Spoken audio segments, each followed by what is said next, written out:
당신 유전자가 더러워서 애가 안 생기는 거야. 천안 출신이 뭘 바라는 거야. 대성그룹 회장 이태준이 임신한 아내를 향해 내뱉은 잔혹한 저주였습니다. 그 말과 함께 조작된 불임 진단서로 아내를 내쫓았습니다. 5년 후 무료 급식소에서 복숭아 알레르기로 쓰러진 한 아이. 그 아이를 구하려 뛰어온 여자는 바로 그가 지옥으로 내몬 전처였습니다. 그리고 그 순간 태주는 전율했습니다. 자신과 똑같은 희귀한 눈동자, 똑같은 알레르기를 가진 쌍둥이가 바로 자신의 핏줄이라는 것을, 5년간 반지하에서 굶주리며 살아온 자신의 아이들을, 이제부터 펼쳐지는 것은 모든 것을 파괴하고 가족을 되찾으려는 한 남자의 처절하고 피 끓는 복수극입니다. 좋아요와 구독을 눌러두시면 삶에 도움이 되는 이야기와 정보를 가장 편하게 받아보실 수 있습니다. 오늘의 사연 시작합니다. 이번 봉사활동 촬영으로 그룹 이미지가 많이 좋아질 겁니다. 홍보팀장이 태준의 옆에서 카메라 각도를 확인하며 말했습니다. 태준은 무료 급식소 앞에 늘어선 수십 명의 기자들을 차갑게 바라봤습니다. 플래시가 터질 때마다 가면 같은 미소를 지었습니다. 회장님, 조명 각도 맞춰드릴게요. 홍보팀장이 태준의 동선에 맞춰 조명을 세팅했습니다. 태준은 흙먼지가 날리는 바닥을 보며 혐오감을 감추려 애썼습니다. 하지만 표정 관리는 완벽했습니다. 자, 이제 시작하겠습니다. 태준이 하얀 위생 장갑을 끼며 말했습니다. 손에 닿는 고무 질감이 불쾌했지만 내색하지 않았습니다. 기자들의 카메라 셔터 소리가 쏟아지기 시작했습니다. 회장님, 이쪽 봐주세요. 좀 더 자연스럽게 웃어주세요. 국자 드시는 모습 다시 한 번만. 기자들이 한꺼번에 소리치며 플래시를 터뜨렸습니다. 태준은 익숙한 듯 기계적인 미소를 지으며 국자를 들어 올렸습니다. 급식소 직원이 태준에게 조용히 다가와 귓속말을 했습니다. 앞쪽 어르신들은 미리 섭외해둔 분들이니까 걱정 마세요. 태준이 만족스럽게 고개를 끄덕였습니다. 모든 것이 계획대로 진행되고 있었습니다. 완벽한 쇼였습니다. 배식줄이 급식소 밖까지 길게 늘어서 있었습니다. 대부분 노인들이었지만 중간중간 젊은 사람들도 섞여 있었습니다. 그런데 줄 끝자락에 작은 아이들이 서 있는 것이 눈에 띄었습니다. 아이들은 왜 저기 서 있는 거야? 태준이 홍보팀장에게 작은 목소리로 물었습니다. 홍보팀장이 당황스러운 표정을 지으며 주변을 둘러봤습니다. 저희가 미리 준비한 건 아닙니다만 5살 정도로 보이는 쌍둥이 남매가 서로의 손을 꼭 잡고 서 있었습니다. 아이들은 사이즈가 맞지 않아 뒤축이 꺾인 운동화를 신고 있었습니다. 너무 커서 걸음걸이가 불안정해 보였습니다. 남자아이가 여자아이의 손을 놓지 않으려 애쓰고 있었습니다. 배가 고픈지 식판을 든 손이 미세하게 떨리고 있었습니다. 아이들 주변으로 성인들이 밀어대며 고성을 지르자 더욱 위축됐습니다. 태준이 배식을 시작했습니다. 첫 번째 할아버지가 다가와 식판을 내밀었습니다. 오늘 맛있게 드세요. 태준이 환한 미소를 지으며 국을 떠주었습니다. 아이고, 회장님께서 직접. 할아버지가 감격한 듯 머리를 숙였습니다. 태준은 더욱 너그러운 표정을 지으며 밥도 함께 퍼줬습니다. 카메라 플래시가 계속해서 터져나왔습니다. 회장님 정말 훌륭하십니다. 두 번째 할머니가 칭찬하며 식판을 받아갔습니다. 국민들이 이런 모습을 보면 정말 감동받으실 거예요. 세 번째 아주머니도 덧붙였습니다. 태준은 계산된 듯 겸손한 미소를 지었습니다. 당연한 일을 하는 것뿐입니다. 완벽한 모범 답안이었습니다. 배식이 계속되면서 태준도 점차 루틴에 익숙해졌습니다. 국 한 국자, 밥 한 주걱, 그리고 환한 미소. 기계처럼 반복되는 동작이었습니다. 드디어 순서가 되어 쌍둥이 남매가 태준 앞에 섰습니다. 남자아이가 두 손으로 식판을 조심스럽게 들어 올렸습니다. 그 순간 태준과 아이가 눈이 마주쳤습니다. 태준이 깜짝 놀라 국자를 멈칫했습니다. 아이의 눈동자가 희귀한 옅은 갈색이었습니다. 태준과 똑같은 색깔이었습니다. 전 세계 인구의 1%도 안 되는 희귀한 눈 색깔이었습니다. 태준의 손이 잠깐 떨렸습니다. 묘한 기시감이 스쳐 지나갔지만 애써 무시했습니다. 안녕하세요. 남자아이가 또랑또랑한 목소리로 인사했습니다. 태준이 복숭아 타르트를 아이의 식판에 올려줬습니다. 맛있게 드세요. 여자아이도 순서가 되어 앞으로 왔습니다. 똑같은 옅은 갈색 눈동자였습니다. 태준의 가슴이 이상하게 쿵쾅거리기 시작했습니다. 고마워요, 아저씨. 여자아이가 수줍게 말하며 식판을 받아들었습니다. 태준이 떨리는 목소리로 대답했습니다. 천만에요. 여자아이가 그 자리에서 참지 못하고 복숭아 타르트를 크게 한 입 베어 물었습니다. 달콤한 크림이 입가에 묻었습니다. 남자아이가 다정하게 다가와 동생의 입가를 손수건으로 닦아줬습니다. 바다야, 천천히 먹어. 남자아이가 여자아이를 다독이며 말했습니다. 그 모습이 어른스러우면서도 애틋해 보였습니다. 갑자기 여자아이가 목을 움켜쥐기 시작했습니다. 으윽, 으윽. 거칠고 쌕쌕거리는 숨소리가 나오기 시작했습니다. 목소리가 완전히 막힌 것 같았습니다. 식판이 그대로 바닥으로 떨어져 산산조각 났습니다. 여자아이가 바닥에 고꾸라졌습니다. 바다야, 바다야. 남자아이가 울부짖으며 동생을 흔들었습니다. 여자아이의 얼굴과 목 전체에 붉은 반점이 빠르게 번져나갔습니다. 기도가 부어올라 숨을 제대로 쉬지 못해 얼굴이 파래졌습니다. 전형적인 아나필락시스 쇼크 증상이었습니다. 주변 사람들이 비명을 지르기 시작했습니다. 아이가 쓰러졌어. 누가 119 불러. 현장이 순식간에 아수라장이 됐습니다. 이건 복숭아 알레르기야. 태준이 헐떡이며 중얼거렸습니다. 자신만이 앓고 있는 희귀한 알레르기와 완벽히 일치하는 증상이었습니다. 온몸에 소름이 돋았습니다. 그때 설거지터 뒷문이 쾅 소리를 내며 벌컥 열렸습니다. 물에 젖은 앞치마를 두른 여자가 급하게 뛰쳐나왔습니다. 바다야, 우리 바다. 여자가 아이에게 달려왔습니다.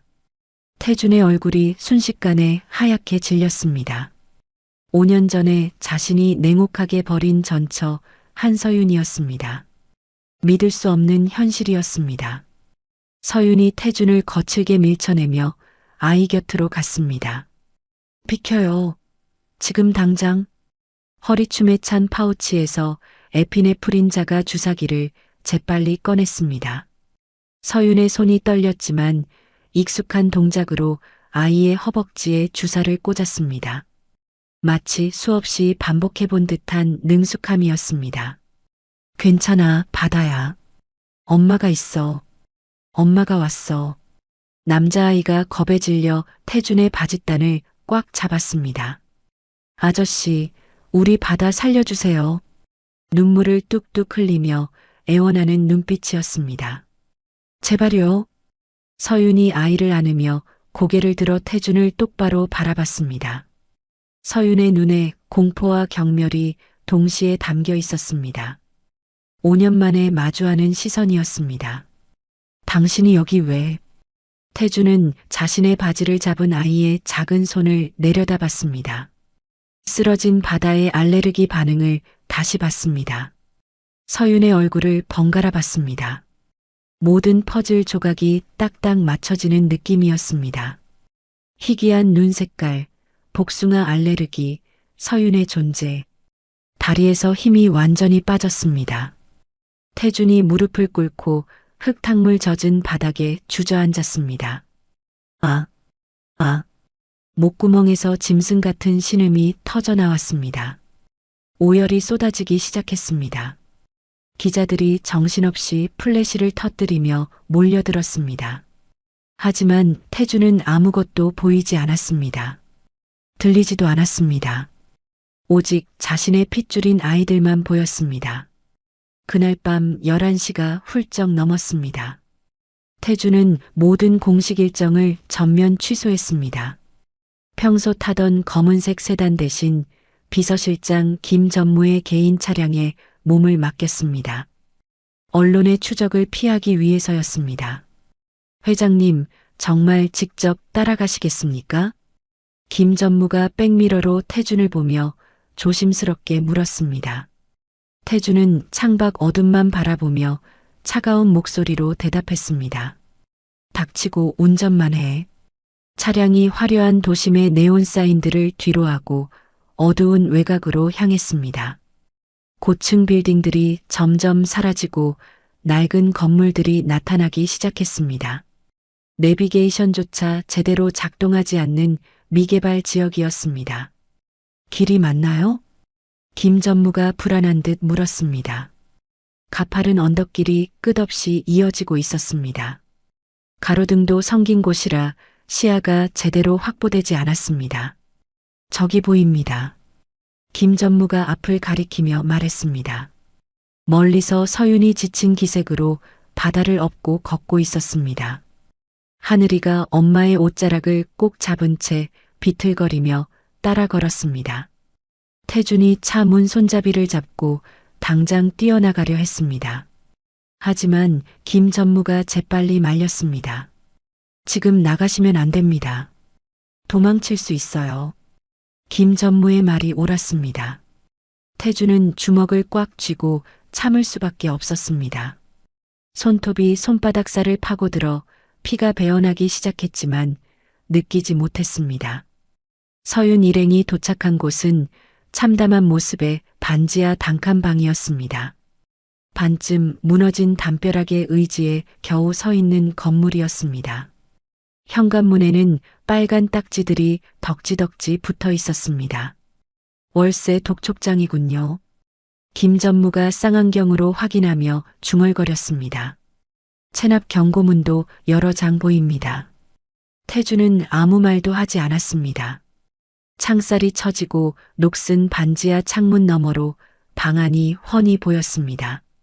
습기 때문에 벽지가 곰팡이 투성이었습니다.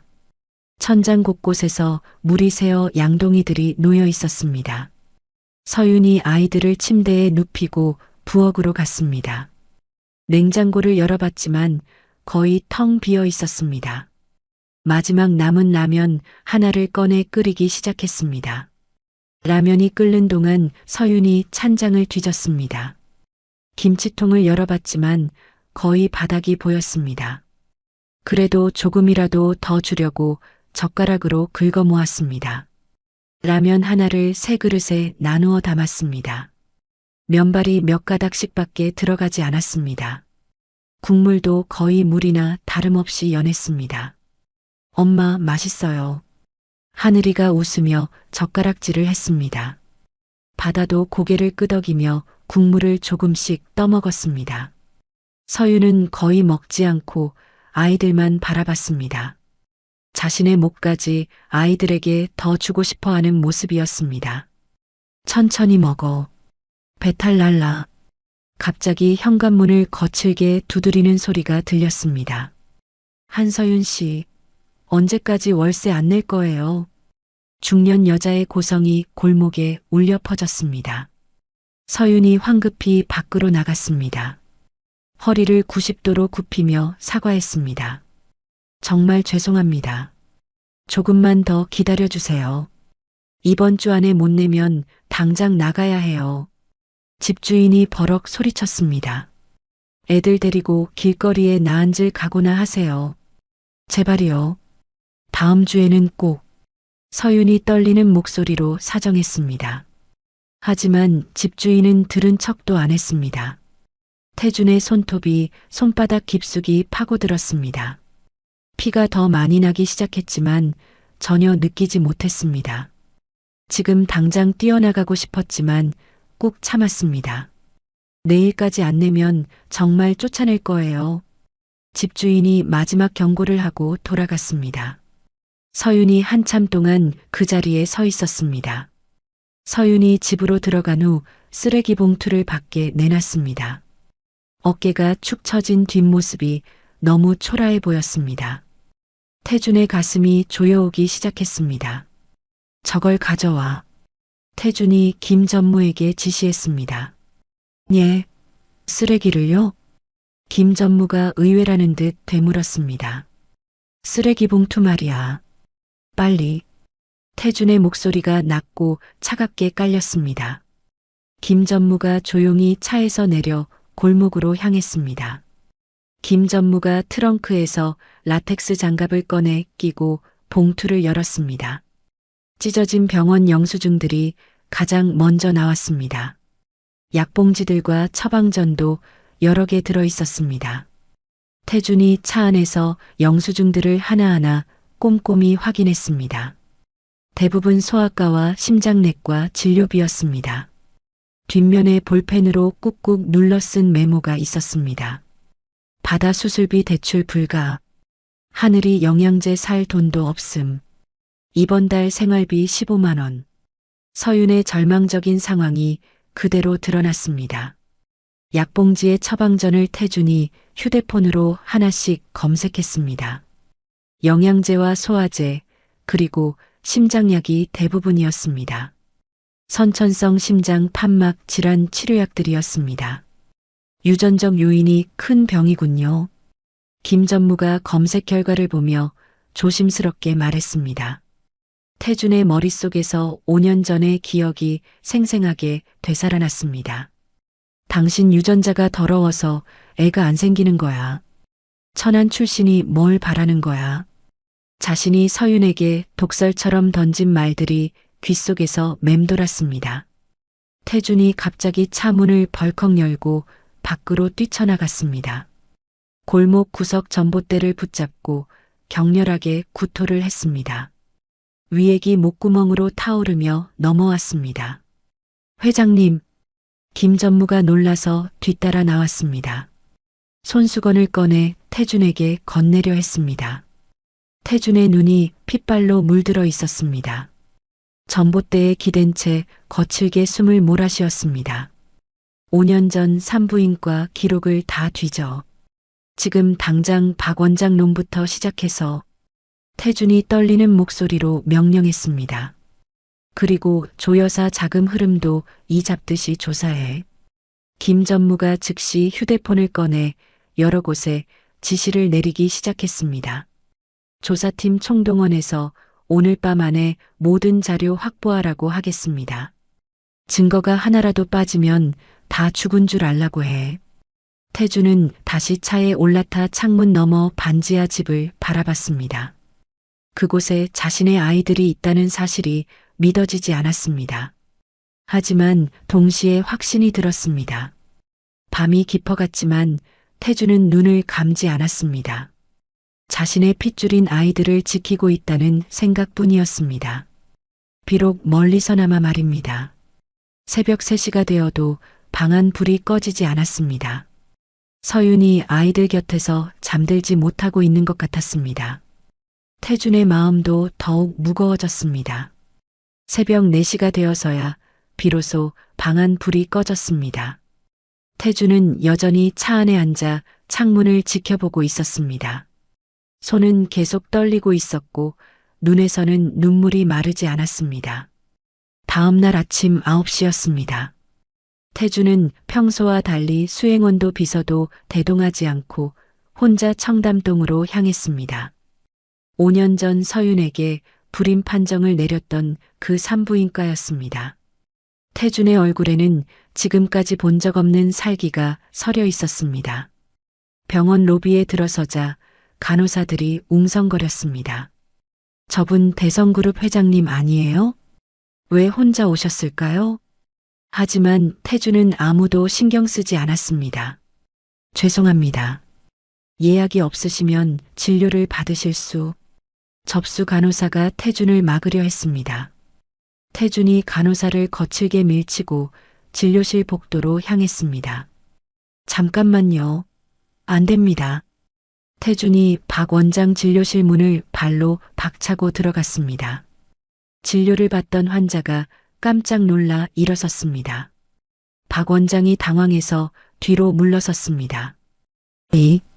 이태준 회장님, 박 원장이 떨리는 목소리로 말했습니다. 환자분은 나가세요. 급한 일이 생겼습니다. 태준이 냉정하게 말했습니다. 환자가 황급히 진료실을 빠져나갔습니다. 태준이 문을 꽝 닫고 잠갔습니다. 박 원장의 얼굴이 하얗게 질렸습니다. 태준이 말없이 책상 위 명패를 집어들었습니다. 박종수 원장이라고 적힌 유리 명패였습니다.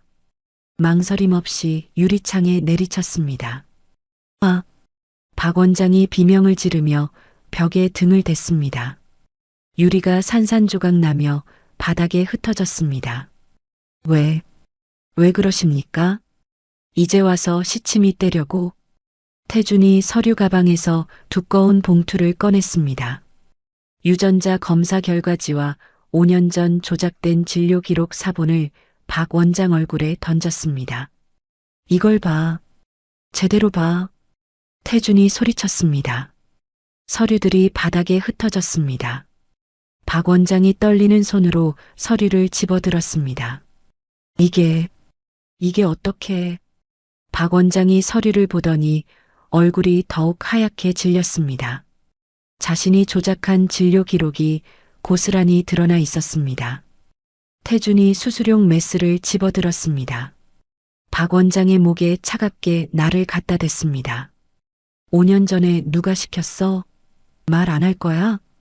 그 여자가 시킨 일입니다. 박 원장이 사색이 되어 비명을 질렸습니다. 조 여사가 시킨 거라고요.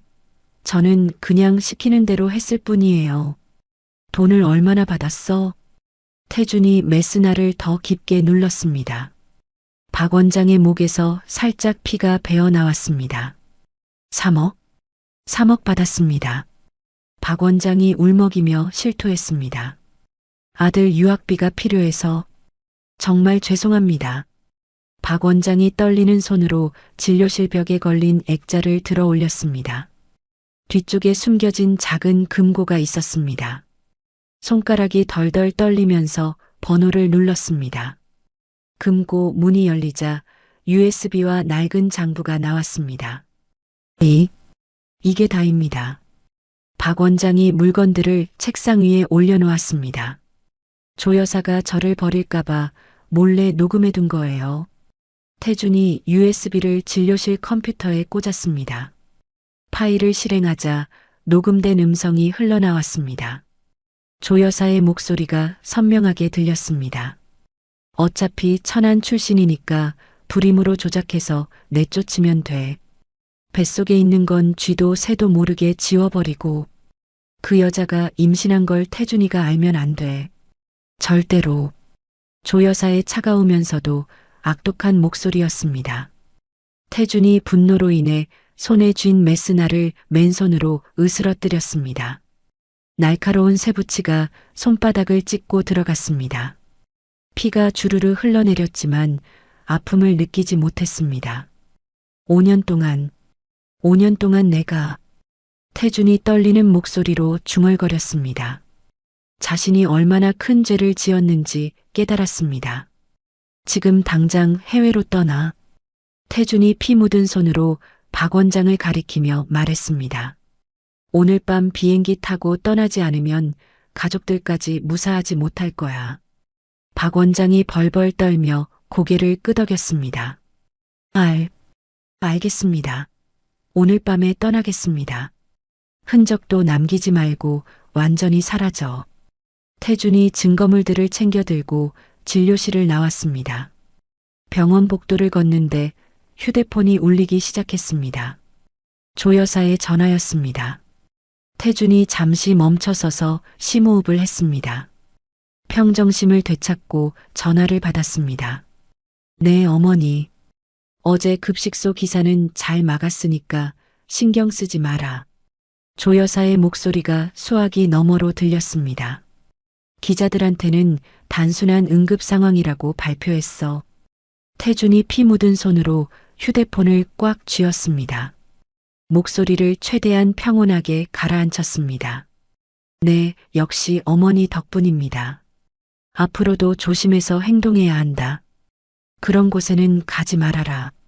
품격이 안 맞아. 조 여사가 거드름을 피우며 말했습니다. 하지만 태준의 눈빛에는 차가운 살기가 번득였습니다.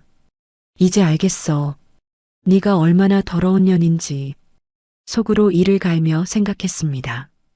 전화를 끊고 나서 태준이 치떨었습니다. 대기하고 있던 김 전무가 서둘러 다가왔습니다. 태준의 손에 피가 흐르는 것을 보고 깜짝 놀랐습니다. 회장님, 손이 왜 이래요? 김 전무가 응급처치용 붕대를 꺼내 태준의 손에 감아주기 시작했습니다. 조 여사 차명 계좌 내역은 확보했습니다.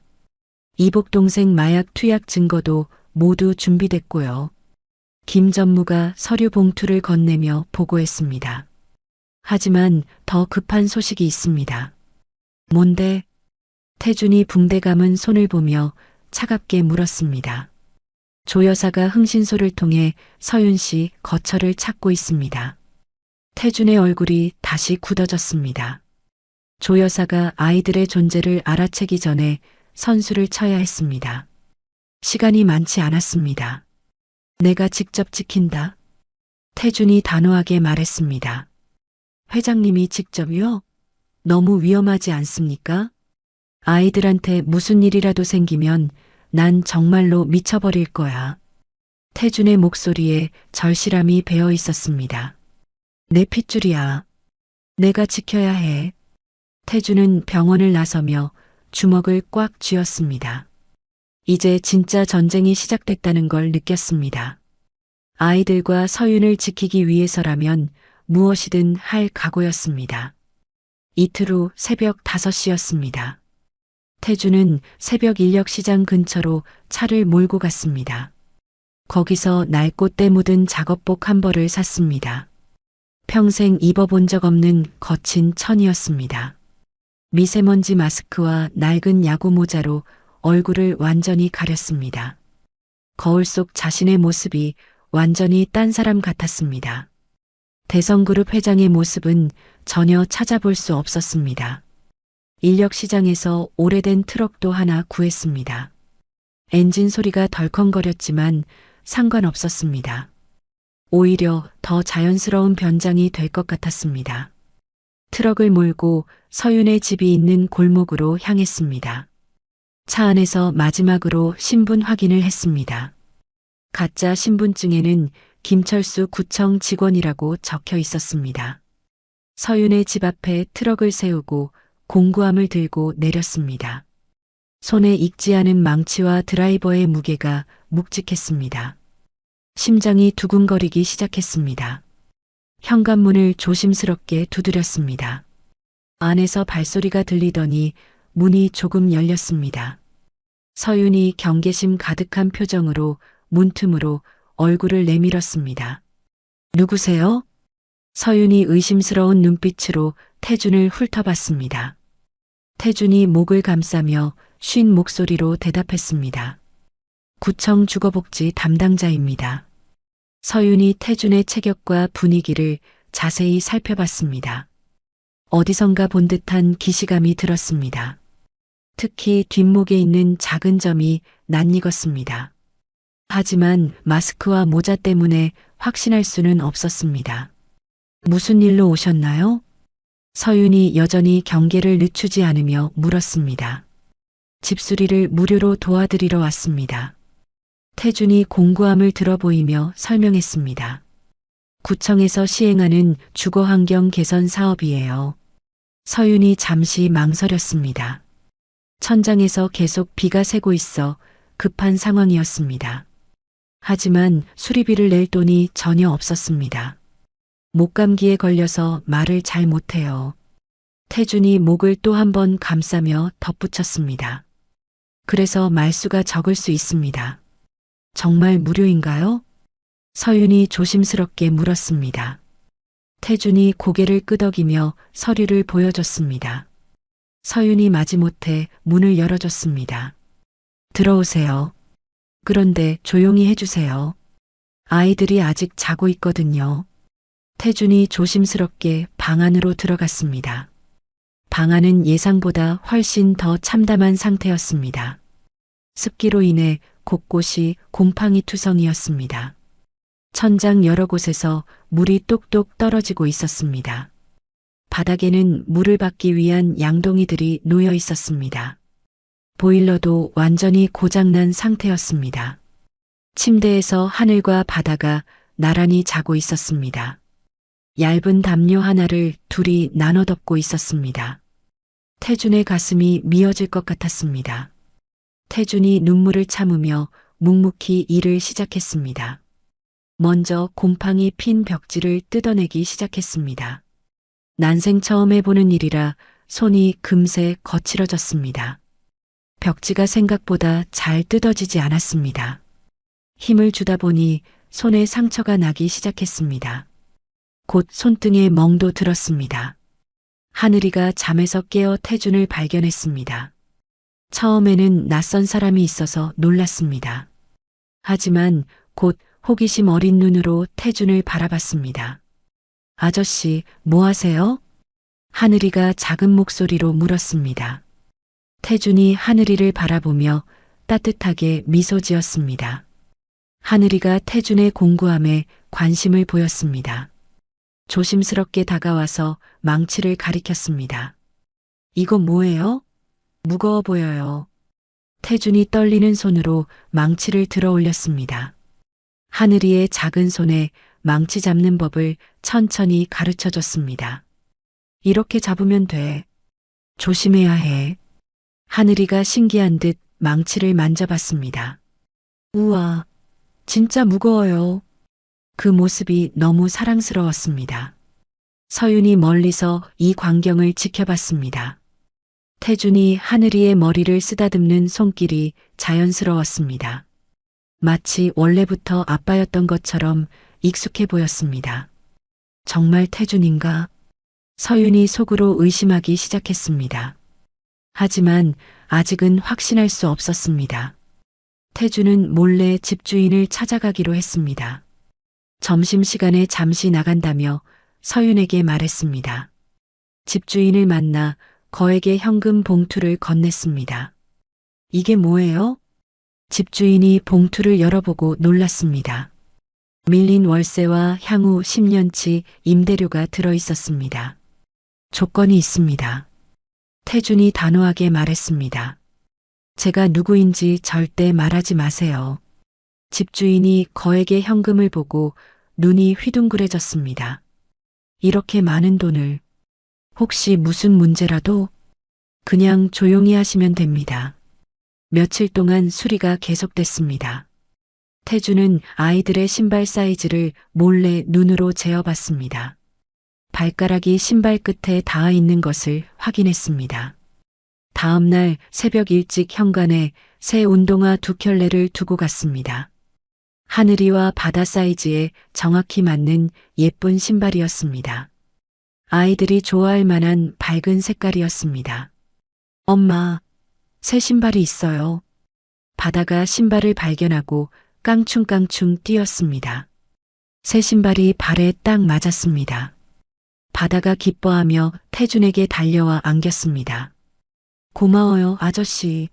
정말 고마워요. 태준이 마스크 속에서 눈물을 흘렸습니다. 소리내어 울 수는 없어서 어깨만 떨렸습니다. 생애 처음으로 진정한 행복이 무엇인지 알 것 같았습니다. 돈으로는 살 수 없는 소중한 감정이었습니다. 서윤이 멀리서 이 모습을 지켜보며 복잡한 표정을 지었습니다. 태준인 것을 거의 확신하면서도 내치지 못했습니다. 아이들이 이렇게 환하게 웃는 모습을 본 지 너무 오래됐기 때문이었습니다. 쌍둥이의 생일날 오후 3시였습니다. 태준이 마지막 보일러 배관 점검을 마치고 공구를 정리했습니다. 일주일간의 수리 작업이 모두 끝났습니다. 이제 정말로 떠날 시간이었습니다. 현관에서 신발을 신으려던 태준이 깜짝 놀랐습니다. 장갑을 찾느라 신발장을 뒤지다가 시계가 노출됐습니다. 서윤이 결혼 예물로 줬던 그 시계였습니다. 5년 동안 한 번도 빼본 적이 없었습니다. 서윤이 빨래를 널던 중 현관 쪽 소음을 듣고 나왔습니다. 시계를 발견한 순간 온몸이 얼어붙었습니다. 그 시계는 절대 잊을 수 없었습니다. 직접 새겨 넣은 이니셜까지 그대로였습니다. 서윤이 싸늘한 표정으로 태준에게 천천히 다가왔습니다. 태준은 당황해서 얼른 시계를 가리려 했습니다. 하지만 이미 늦었습니다. 정말 당신이었구나. 서윤이 차가운 목소리로 중얼거렸습니다. 그리고는 거칠게 태준의 마스크를 벗겨냈습니다. 태준의 당황한 얼굴이 그대로 드러났습니다. 5년 만에 마주하는 맨 얼굴이었습니다. 서윤이 이를 악물며 태준을 노려봤습니다. 당신이 여기가 어디라고 와. 서윤이 목소리를 높이며 소리쳤습니다. 뻔뻔하게 어떻게 여기까지 와. 서윤아, 잠깐만 들어봐. 태준이 떨리는 목소리로 말하려 했습니다. 하지만 서윤의 분노는 폭발 직전이었습니다. 당장 나가. 지금 즉시. 서윤이 태준의 가슴팍을 세게 밀쳤습니다. 태준이 뒤로 휘청거렸습니다. 아이들이 갑작스러운 고성에 놀라 방에서 뛰어나왔습니다. 하늘과 바다가 엄마 뒤로 숨으며 무서워했습니다.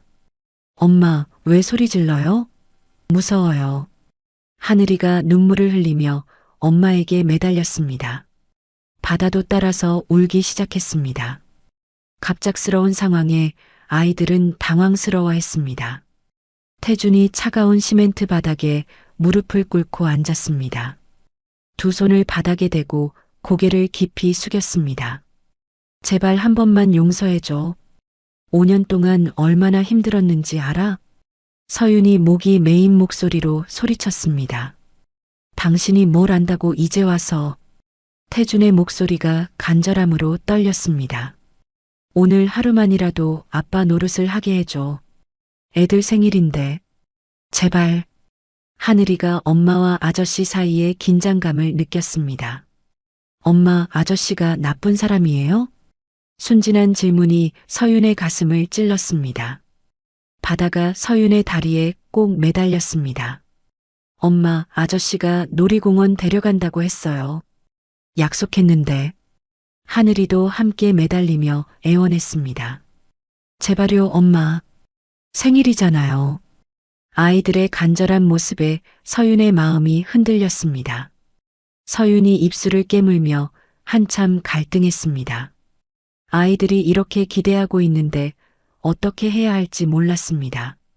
태준이 간절한 눈빛으로 서윤을 바라봤습니다. 그래, 오늘 딱 하루야.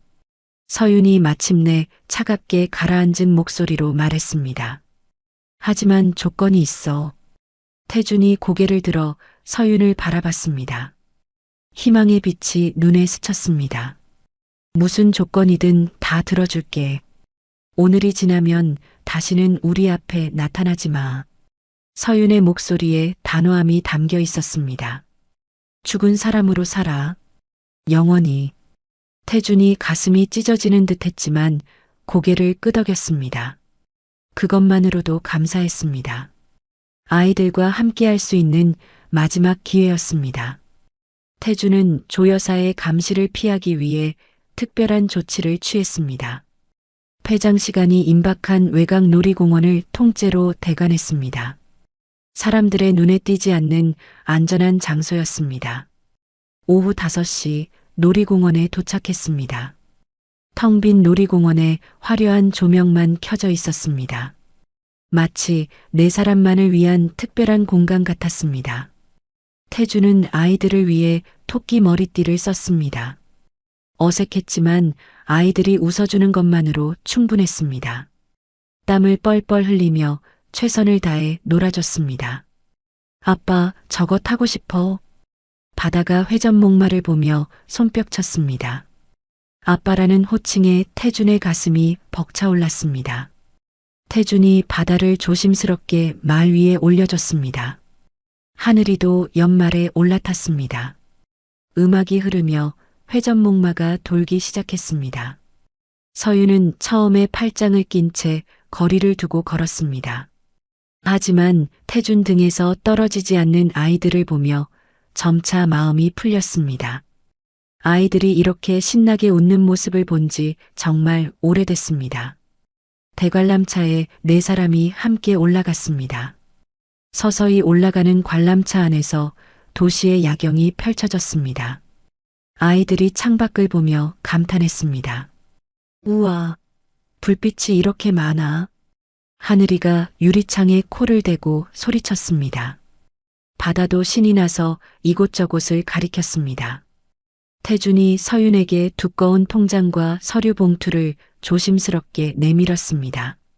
내 죗값이야. 아이들 치료비랑 앞으로 필요한 모든 비용이야. 대학까지 갈 수 있을 거야. 서윤은 받지 않고 창밖만 바라봤습니다.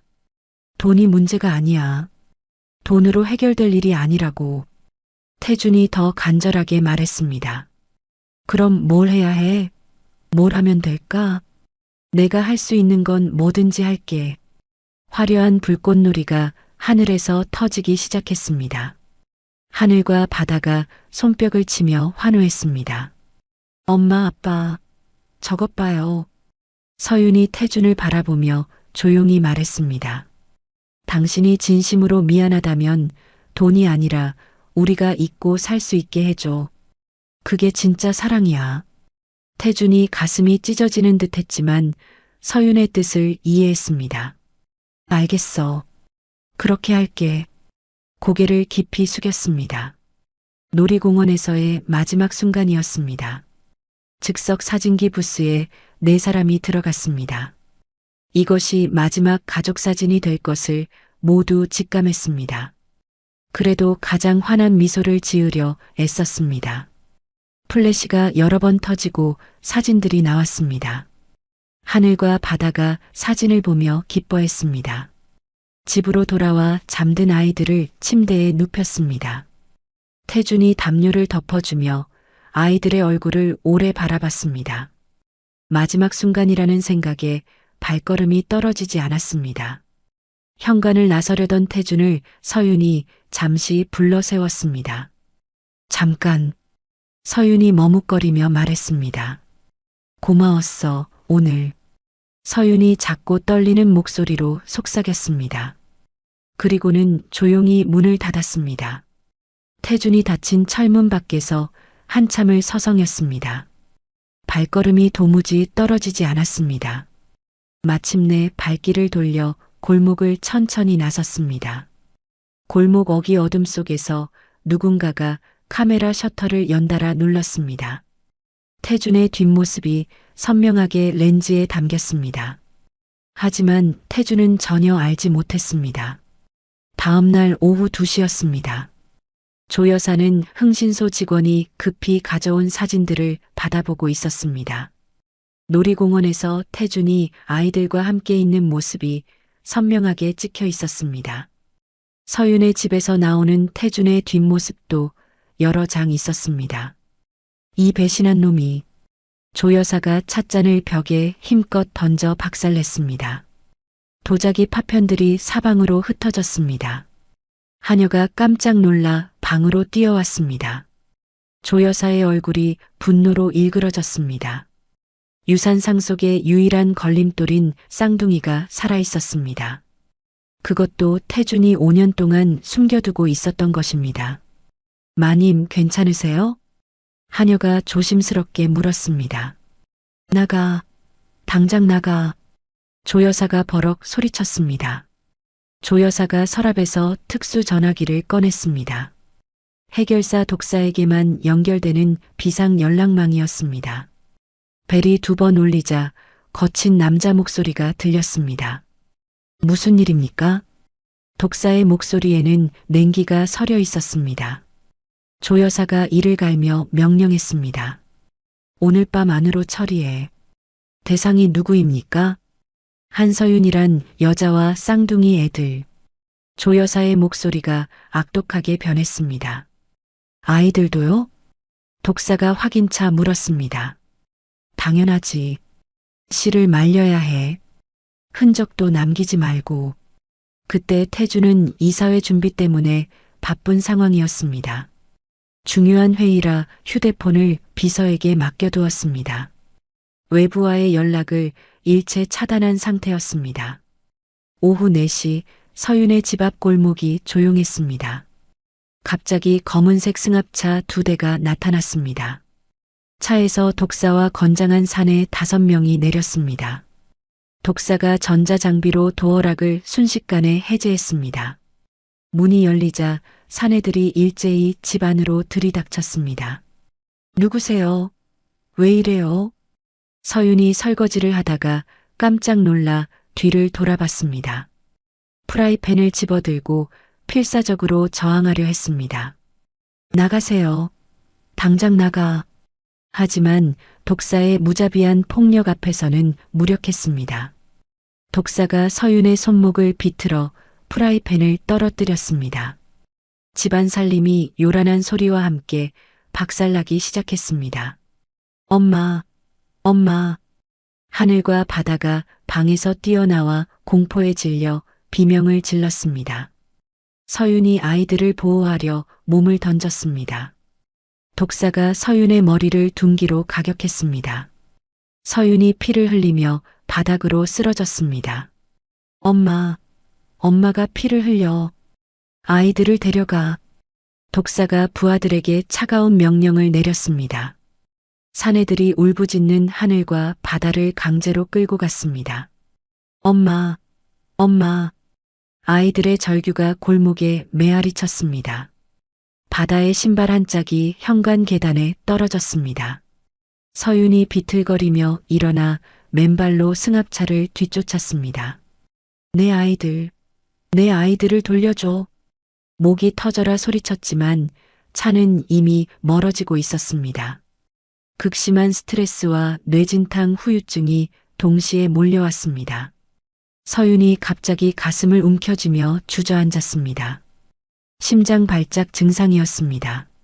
하늘아, 바다야.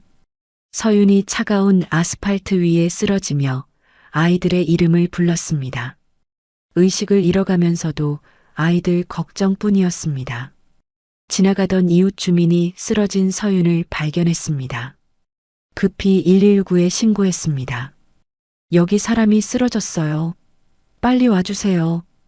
구급차 사이렌이 골목에 울려 퍼졌습니다. 구급대원들이 서윤을 들것에 실어 병원으로 이송했습니다. 골목에는 피와 부서진 신발만 남았습니다. 이사회 시작 10분 전이었습니다. 태준이 비서실장으로부터 긴급 보고를 받았습니다. 서윤 씨가 응급실에 이송됐습니다. 태준의 얼굴이 순간 사색으로 변했습니다. 그리고 쌍둥이가 실종됐습니다. 비서실장의 말에 태준의 다리에서 힘이 빠졌습니다. 동시에 태준의 휴대폰으로 메시지가 도착했습니다. 영상 파일이 첨부되어 있었습니다. 떨리는 손으로 재생 버튼을 눌렀습니다. 폐창고 안에서 하늘과 바다가 밧줄에 묶인 채 떨고 있었습니다. 아이들의 입에는 재갈이 물려 있었습니다. 공포에 질린 눈빛이 화면을 통해서도 생생히 전해졌습니다. 영상 뒤로 독사가 신호통을 들고 있었습니다. 라이터를 켰다 껐다 하며 아이들을 위협했습니다. 경영권 포기 각서에 서명하고 자살로 위장해라는 문자가 함께 왔습니다.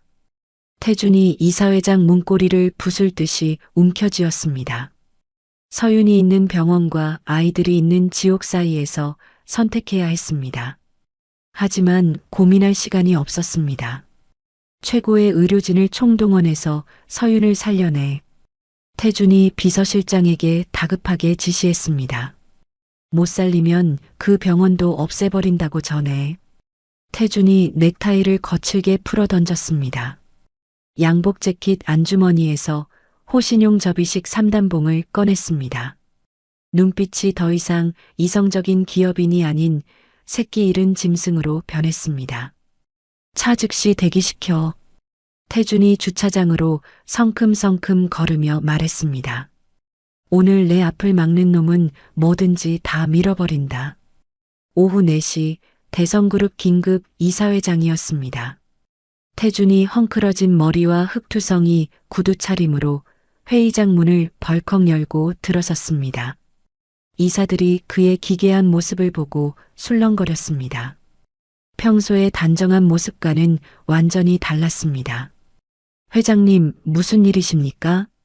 한 이사가 걱정스러운 표정으로 물었습니다. 태준의 눈빛에서 살기가 느껴졌습니다. 회의 시작도 전에 왜 이런 모습으로? 조 여사가 이사회장 상석에 앉아 회심의 미소를 지으며 일어났습니다. 마치 모든 것이 계획대로 진행되고 있다는 듯한 표정이었습니다. 모두들 조용히 하세요. 태준아, 이제 정신 차렸구나. 조 여사가 경영권 포기 각서를 태준 앞 테이블에 내밀었습니다. 어서 서명해라. 시간이 없어. 태준이 각서를 보더니 망설임 없이 도장을 꺼냈습니다. 쾅 소리와 함께 서류에 도장을 찍었습니다. 그리고는 조 여사의 얼굴을 향해 서류를 던져버렸습니다. 받아라, 이 더러운 년아. 태준의 입에서 저주가 쏟아져 나왔습니다. 이사들이 깜짝 놀라 웅성거렸습니다. 조 여사가 승리감에 도취되어 크게 웃었습니다. 하하, 이제야 제정신이 들었구나. 역시 핏줄보다 돈이 중요하지. 하지만 태준의 표정은 이상하게 차분했습니다. 오히려 입꼬리에 냉소적인 미소가 걸려 있었습니다. 뭔가 준비된 것이 있다는 분위기였습니다. 태준이 양복 주머니에서 USB를 꺼냈습니다. 회의장 앞 프레젠테이션용 노트북에 천천히 꽂았습니다. 이제 진짜 쇼를 시작해볼까? 엔터키를 누르자 이사회장 대형 스크린에 영상이 재생되기 시작했습니다. 첫 번째는 조 여사가 쌍둥이 납치를 사주하는 통화 녹음이었습니다. 조 여사의 목소리가 회의장에 울려 퍼졌습니다. 오늘 밤 안으로 그 애들 처리해. 흔적도 남기지 말고. 녹음 속 조 여사의 차가운 목소리에 이사들이 경악했습니다. 이게 뭡니까? 두 번째는 차명 계좌 내역이었습니다. 수십억 원의 불법 자금 흐름이 낱낱이 공개됐습니다. 세 번째는 5년 전 불임 조작 사건의 결정적 증거들이었습니다.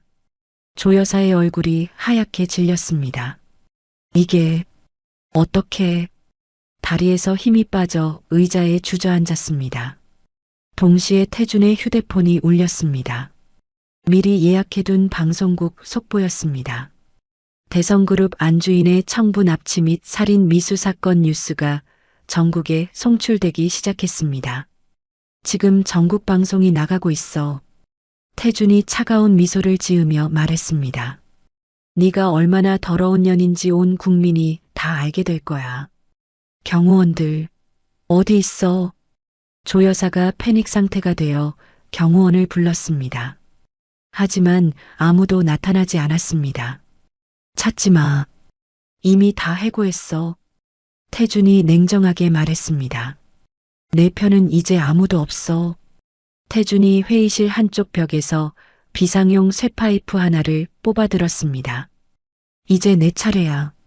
손에서 파이프를 휘둘러 보며 중얼거렸습니다. 태준아, 잠깐만. 조 여사가 애원하는 목소리로 외쳤습니다.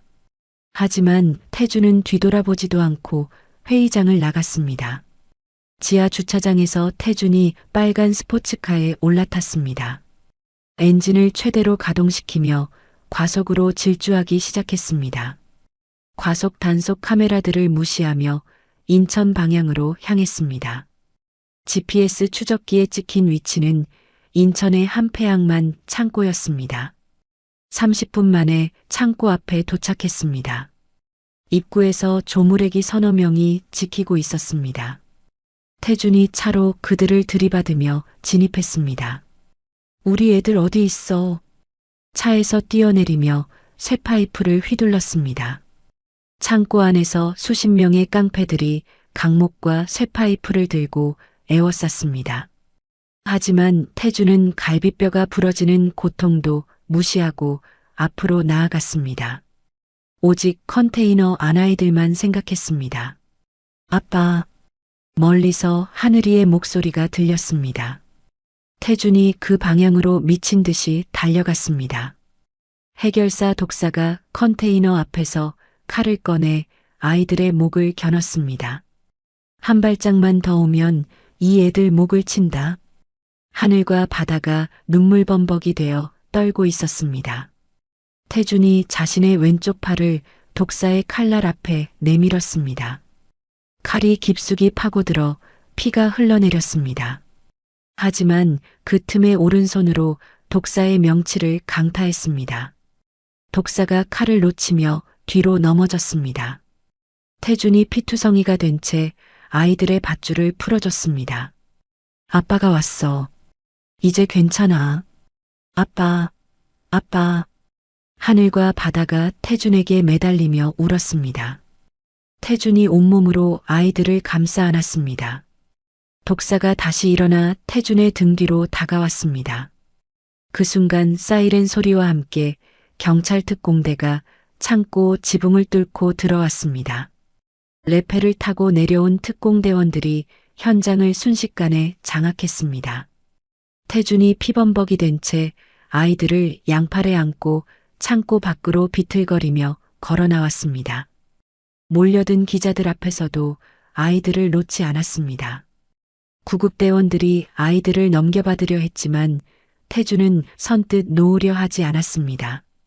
현장에서 체포되어 끌려 나오는 조 여사를 태준이 차가운 눈으로 내려다봤습니다. 이제 정말 끝이다. 태준이 조 여사를 향해 중얼거렸습니다. 긴장이 모두 풀린 태준에게 바다의 맑은 목소리가 들렸습니다. 아빠, 아빠가 우리 구해줬어. 그 외침을 마지막으로 태준이 안도의 미소를 띤 채 바닥으로 쓰러졌습니다. 의식을 잃으며 마지막으로 생각했습니다. 드디어 진짜 끝났구나. 1년 후였습니다. 남해의 한적한 해안도로에 낡은 트럭 한 대가 천천히 달리고 있었습니다. 운전석에는 편안한 니트 차림의 태준이 앉아 있었습니다. 더 이상 정장을 입지 않았고 얼굴에는 평온한 미소가 걸려 있었습니다. 조수석에는 건강을 완전히 되찾은 서윤이 함께했습니다. 1년 전 심장 발작으로 쓰러졌던 것이 믿어지지 않을 정도로 생기가 넘쳤습니다. 수차례의 수술과 긴 재활 과정을 성공적으로 마쳤습니다. 뒷좌석에서는 하늘과 바다가 신이 나서 떠들어댔습니다. 우와, 바다다. 진짜 바다야. 바다가 창문에 얼굴을 바싹 대고 소리쳤습니다. 엄마, 아빠, 물고기도 보이는 것 같아. 라디오에서 뉴스가 흘러나왔습니다. 조 여사와 박 원장, 독사 일당에게 무기징역과 중형이 최종 확정되었습니다. 태준이 채널을 돌려 잔잔한 음악으로 바꿨습니다. 이제 정말 끝난 거네. 서윤이 안도의 한숨을 쉬며 말했습니다. 태준이 서윤의 손을 잡으며 고개를 끄덕였습니다. 가족이 도착한 곳은 바다가 한눈에 내려다 보이는 하얀색 2층 주택이었습니다. 넓은 마당에는 초록색 잔디밭이 펼쳐져 있었습니다. 한쪽 구석에는 아이들이 직접 가꿀 수 있는 작은 텃밭도 마련되어 있었습니다. 트럭 문이 열리자 골든 리트리버 강아지가 가장 먼저 뛰어내렸습니다. 꼬리를 신나게 흔들며 마당을 이리저리 뛰어다녔습니다. 하늘과 바다가 강아지를 쫓아가며 까르르 웃었습니다. 조심해. 넘어져. 서윤이 아이들을 보며 웃음 섞인 목소리로 소리쳤습니다. 예전처럼 걱정만 가득한 목소리가 아니었습니다. 아이들은 더 이상 낡고 작은 옷을 입지 않았습니다. 깔끔하고 예쁜 옷을 입고 있었습니다. 무엇보다 얼굴에 걱정 없는 밝은 웃음이 가득했습니다. 태준이 트럭에서 이사 짐들을 하나씩 나르기 시작했습니다. 예전에는 남이 해주던 일을 이제 직접 했습니다. 땀을 뻘뻘 흘리며 무거운 짐들을 옮겼습니다. 이제 완전히 막노동꾼이 다 됐네. 서윤이 태준의 이마에 맺힌 땀을 손수건으로 닦아주며 농담했습니다. 예전처럼 차가운 말투가 아닌 다정한 목소리였습니다. 막노동이 뭐가 나빠. 내 가족을 위한 일인데. 태준이 환하게 웃으며 서윤의 볼에 가볍게 뽀뽀했습니다. 서윤이 수줍게 고개를 돌렸습니다. 저녁이 되자 태준이 마당에서 바비큐 그릴을 꺼냈습니다. 평생 해본 적 없는 일이라 서툴렀습니다. 연기가 자꾸 올라와 기침을 했지만 포기하지 않았습니다. 서윤이 텃밭에서 방금 딴 상추와 토마토를 씻어 가져왔습니다. 우리가 직접 기른 거야. 뿌듯한 표정으로 말했습니다. 네 식구가 야외 테이블에 둘러앉아 저녁을 먹었습니다. 고기가 약간 탔지만 아무도 신경 쓰지 않았습니다. 과거의 화려한 호텔 만찬보다 지금이 100배, 1000배 더 맛있었습니다. 아빠, 이거 정말 맛있어. 하늘이가 탄 고기 한 조각을 맛있게 씹으며 말했습니다. 태준이 아이들 접시에 고기를 더 올려주었습니다. 태준의 왼팔에는 1년 전 아이들을 구하면서 생긴 긴 흉터가 남아 있었습니다. 이제는 그 흉터를 부끄러워하지 않았습니다. 오히려 가족을 지키기 위해 싸운 자랑스러운 훈장으로 여겼습니다. 아빠 팔에 있는 건 뭐예요? 바다가 호기심 어린 눈으로 흉터를 가리키며 물었습니다. 아빠가 너희들을 지키려고 용감하게 싸웠을 때 생긴 거야. 식사 후 태준과 서윤이 테라스 난간에 나란히 기대섰습니다. 태준이 서윤의 어깨를 부드럽게 감싸 안았습니다. 바다에서 불어오는 시원한 저녁바람이 두 사람을 감쌌습니다. 기다려줘서 고마워. 태준이 진심 어린 목소리로 고백했습니다. 그리고 살아줘서 더 고마워. 서윤이 태준의 손을 꼭 잡으며 말없이 고개를 끄덕였습니다. 두 사람의 눈에는 지나온 세월의 모든 아픔이 씻겨 내려간 평온함이 담겨 있었습니다. 더 이상 과거를 원망하거나 후회하지 않았습니다. 아빠, 엄마, 하늘과 바다가 강아지와 함께 달려와 두 사람의 다리에 매달렸습니다. 네 사람과 강아지 한 마리가 서로의 체온을 느끼며 한 덩어리가 됐습니다. 거실 벽난로 위 선반에는 두 장의 사진이 나란히 놓여 있었습니다. 1년 전 놀이공원에서 찍은 마지막 이별 사진과 오늘남의 집 앞에서 찍은 새로운 시작의 가족 사진이었습니다. 두 사진 속 표정이 완전히 달랐습니다. 첫 번째 사진에는 슬픔과 작별의 아픔이 담겨 있었습니다. 두 번째 사진에는 희망과 행복한 미래가 가득했습니다. 진짜 가족이 되어 새로운 삶을 시작하는 기쁨이 넘쳤습니다. 창밖으로 붉게 타오르는 석양 노을이 온 집을 따뜻하게 감쌌습니다. 태준이 아이들을 양팔에 번쩍 들어 올렸습니다. 우리 이제 정말 행복하게 살자. 네, 아빠. 하늘과 바다가 동시에 대답했습니다. 행복한 웃음소리가 넓은 바다까지 퍼져나갔습니다. 그렇게 네 식구는 진정한 가족이 되어 새로운 인생을 시작했습니다. 돈도 권력도 없었지만 사랑이 가득한 완벽한 가정이었습니다. 태준이 평생 찾아 헤맸던 진짜 행복이었습니다. 태준의 이야기는 우리에게 많은 것을 생각하게 합니다. 권력과 돈에 눈이 멀어 가장 소중한 것들을 잃어버리는 현대인들의 모습을 보여주죠. 하지만 동시에 진정한 사랑과 가족의 의미가 무엇인지도 알려줍니다. 때로는 인생에서 가장 큰 실수가 가장 큰 깨달음을 주기도 합니다. 태준처럼 모든 것을 잃고 나서야 진짜 중요한 것이 무엇인지 깨닫는 경우가 많죠. 우리 모두는 각자의 삶에서 태준과 같은 선택의 순간들을 마주하게 됩니다. 그때 무엇을 선택하느냐에 따라 우리의 인생이 달라지죠. 물질적인 성공보다 사랑하는 사람들과 함께하는 시간이 얼마나 소중한지, 진심 어린 사과와 용서가 얼마나 큰 힘을 가지고 있는지 기억했으면 좋겠습니다. 남해 바다가 내려다 보이는 작은 집에서 행복을 찾은 태준 가족처럼 우리도 진정한 행복이 무엇인지 되돌아보는 시간이 되었기를 바랍니다. 이야기를 끝까지 들어주신 분이 계시다면 잘 들었다고 댓글 하나만 남겨주세요. 감사합니다.